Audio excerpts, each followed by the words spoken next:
Hello and welcome back to The Stack, and here are today's top stories. The first story, Liz Cheney, Rhino Liz Cheney, who has betrayed Donald Trump and many conservatives in Wyoming and across the country, has enlisted the help of Kevin Costner to be reelected to the House. She's a primary coming up, and in the polls right now, she is losing very badly. It looks like it's going to be a blowout victory for Liz Cheney's primary opponent. So, what did Cheney do? Well, she posted a picture of Kevin Costner, who, by the way, look, the guy's a liberal. He endorsed Pete Buttigieg for president, and now he's backing Liz Cheney. What does that tell you about Liz Cheney and her politics? So here's the picture. It says, "I'm for Liz Cheney," and she says, "Real men put country over party." So Costner's a real man. He votes for Pete Buttigieg. He's a fake rancher. He plays pretend on TV for a living. There's nothing real about him. He's literally an actor. And what I love about this is he has a "I'm for Liz Cheney" shirt on, and it looks like this is on the set of Yellowstone. Yellowstone is a popular TV show. A lot of conservatives seem to watch it over some of the other liberal garbage on TV today. Well, Yellowstone is based in Montana, but Costner's supporting Liz Cheney. So it's very strange. So Liz Cheney's primary opponent, Harriet Hagman, commented and said, "Kevin Costner is a pretend rancher." Yes, he's a pretend rancher, and I cannot comprehend how Liz Cheney can possibly think that enlisting his help will boost her chances of winning the upcoming primary.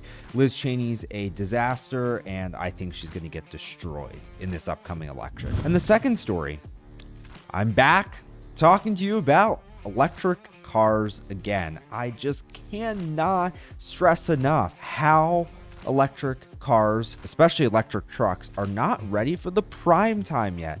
Joe Biden, Pete Buttigieg, and other green energy people have been pushing electric cars for the last year and a half since Biden took office, and he's gone on just a total anti-American energy war.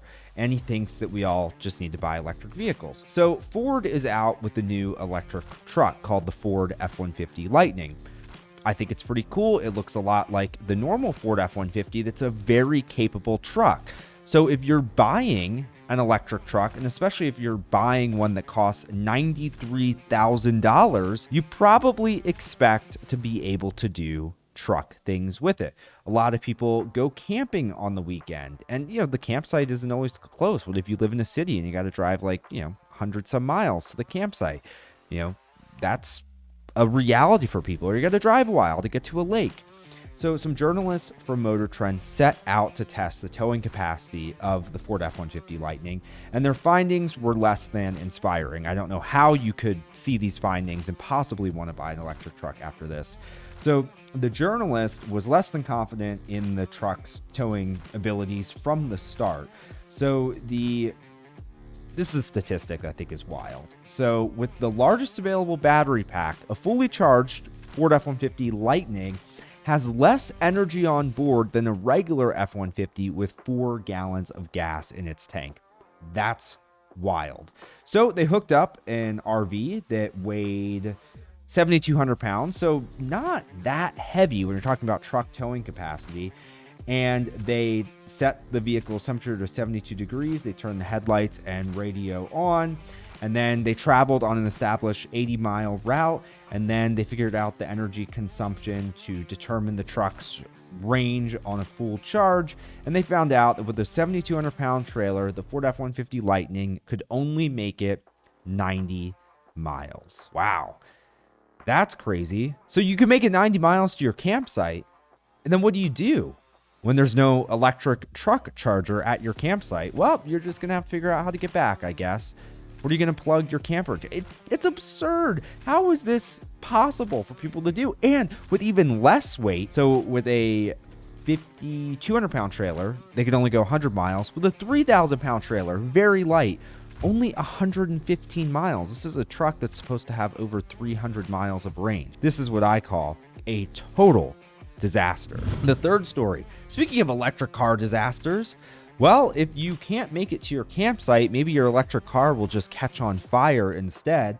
That was the reality that one electric car owner faced back in June. An owner of a Jaguar I-Pace, he plugged his car in his garage after he had traveled around for about 12 miles. And when he went inside, he began hearing pops from the garage, and he was curious about this strange noise.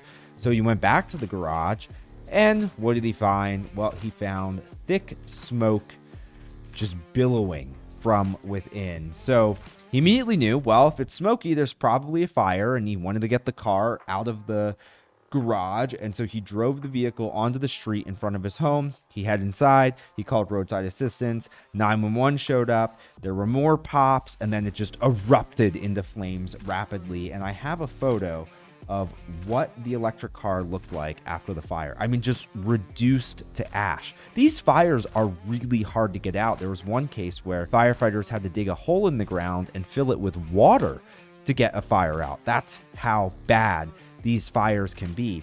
And I think that doing more research about electric car fires is really important, because this is going to be a really big problem for people who decide to purchase electric vehicles. So if you want to stay up to date on the latest electric car failures and the latest on Liz Cheney and her upcoming, most likely, loss in her primary, you can head to westernjournal.com, and please be sure to like and subscribe so you never miss an episode of The Stack.